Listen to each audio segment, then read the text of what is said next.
Alright, welcome back. So in this video lecture, we'll be talking about popular culture. We'll be focusing on two of the readings from week 1, focusing on the book chapter that is called Defining Popular Culture, as well as Stuart Hall's Notes on Deconstructing the Popular. These are the third and fourth readings listed on the course schedule.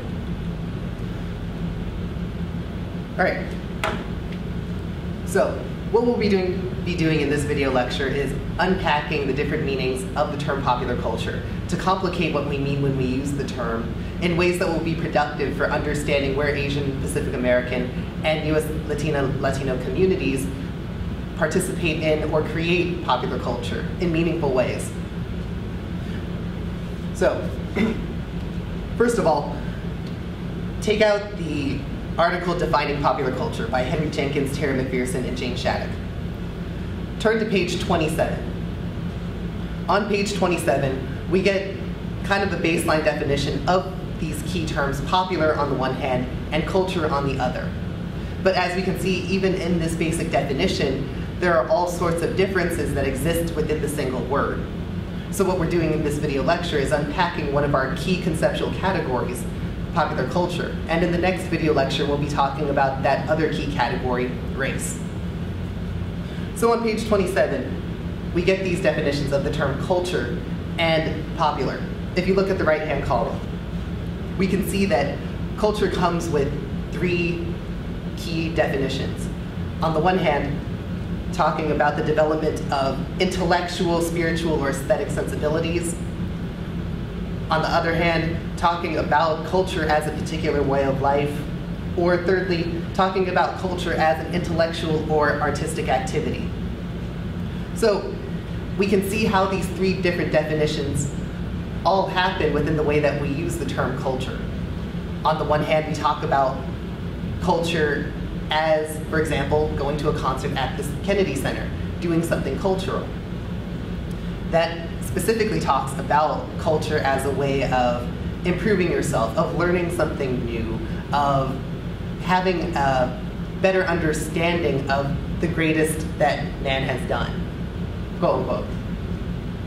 Or, for example, if we're talking about people's ethnic identities or people's religious identities, oftentimes we'll end up talking about culture in terms of specific ways of life, what people do and the practices that they engage in that are meaningful and constitute life worlds.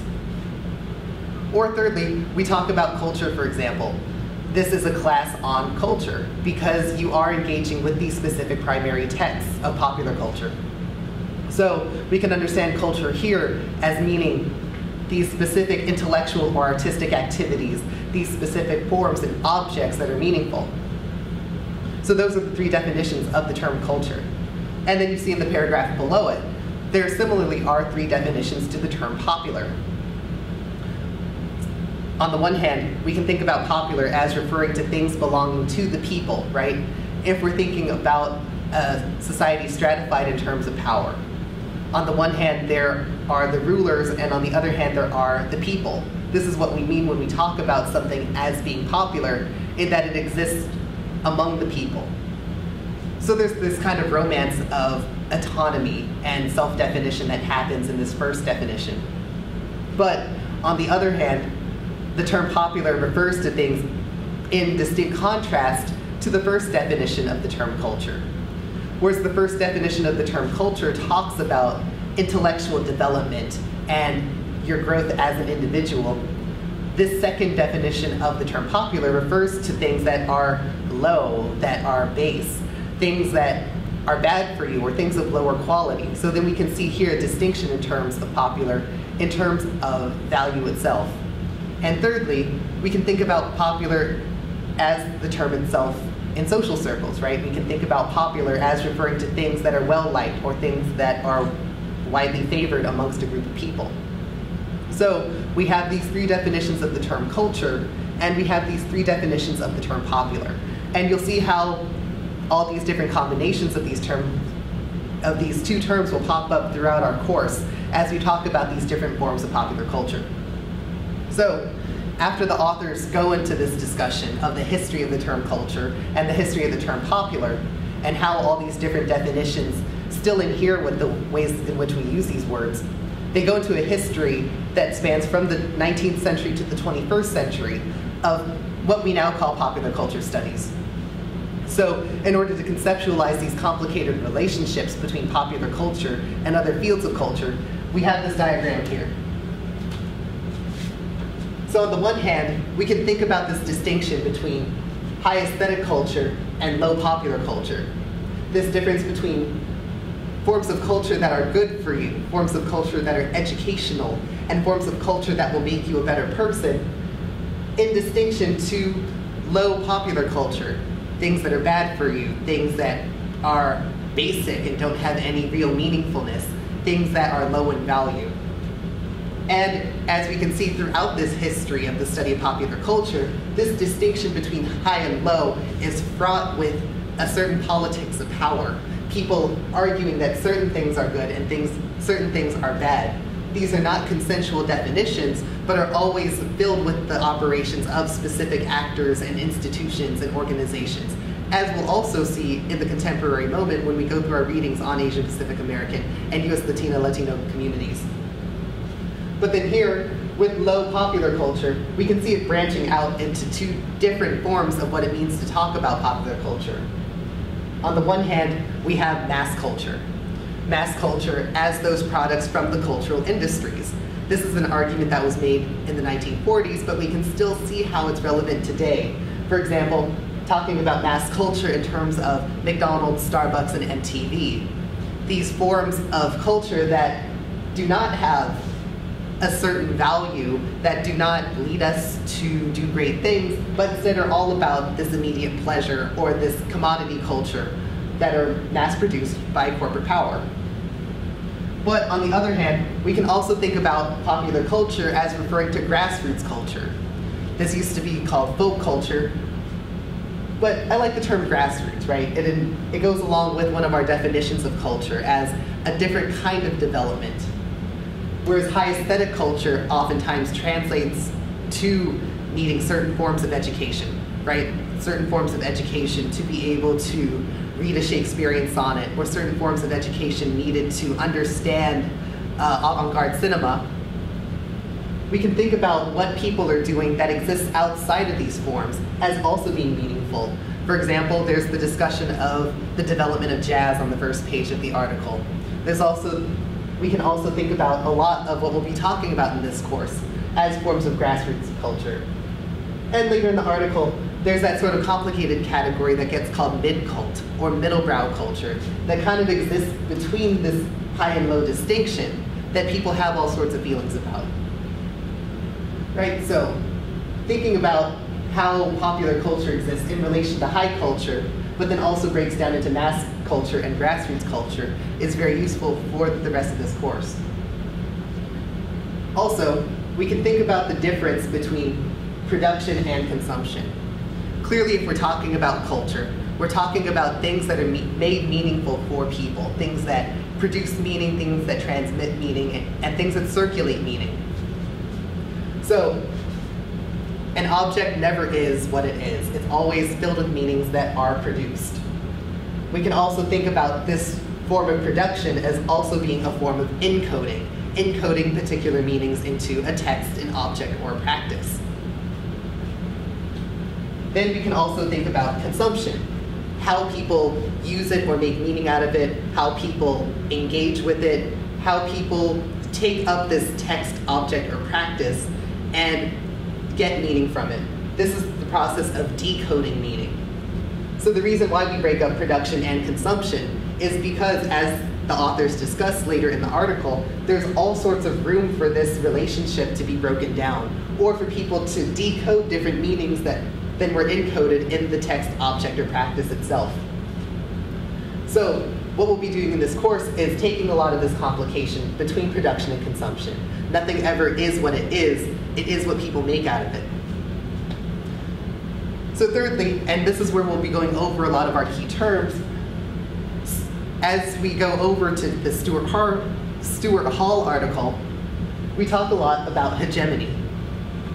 So here's kind of a diagram that captures both what the authors of Defining Popular Culture and the article by Stuart Hall get into. If we're talking about hegemony, we're talking about a specific relationship of power, in which there is a dominant group that exercises power and a subordinate group that is the subject of power. So we see how the dominant group uses its power in two ways. On the one hand, the dominant group controls the subordinate group through force. So for example, we can think about the police. We can think about the work of governments as all exercises in force, right? The dominant group controls the subordinate group. But on the other hand, the subordinate group gives consent to this control. The subordinate group submits to the specific terms of the dominant group because it seems like common sense. So there's control, but there's also consent. Control works through force, consent works through ideology. So when we talk about ideology in this course, we're not going to talk about it in terms of how we use the term popularly. When we're talking about ideology, we're talking about our own relationships to the world around us, whether it be the social world or the physical world. Ideology constitutes those ways of thinking or feeling or sensing that put us in relationship to other forms of power. So ideology does not refer to bipartisan politics and does not refer to religion. Ideology refers to all the ways and all the meanings that we have that maintain a particular form of social order. So as you can see, hegemony is kind of like this ongoing cycle of control and consent, or as Stuart Hall calls it, a dialectic of power. But what both Stuart Hall and the authors of Defining Popular Culture focus on is that this consent is never complete and hegemony is never fully dominating, because there's always room for breaking consent, and that's where we can find resistance. Resistance to hegemony and resistance to power. So as we go through this course talking about race on the one hand and talking about popular culture on the other, we'll be thinking about this relationship between subordinated groups and ideology, as well as different ways in which consent is broken, and we can find forms of resistance within everyday popular culture and everyday popular cultural forms. So do pay attention to the histories that the different authors draw out, but I do want to pull out some other key distinctions that kind of thematize these two readings together. On the one hand, we have this. What counts as grassroots culture and what counts as mass culture? And what are the benefits and dangers of both of those? Secondly, we can talk about culture as terms of a class distinction on the one hand, or culture in terms of everyday life. One thing that makes aesthetic culture high culture is that it's not accessible in terms of everyday life. So therefore, what is its particular form of value? But on the other hand, we still see this high and low distinction, for example, in what you would study in a history course or a literature course. So that we can continue to question the different forms of value that we place on certain cultural objects and artifacts. The authors talk a lot about the difference between production and consumption and its relationship to hegemony. So thinking about the different things that we do that either fit us in this relationship to power or help us find resistance in everyday life. Right? So that's the primer on popular culture. Please ask me any questions on the discussion board if you have any. Otherwise, the next lecture will be talking about the first two readings from the list of readings, focusing on racial formation on the one hand, and on the other hand, focusing on the relationship between Asian Pacific American and Latino communities. So, thanks.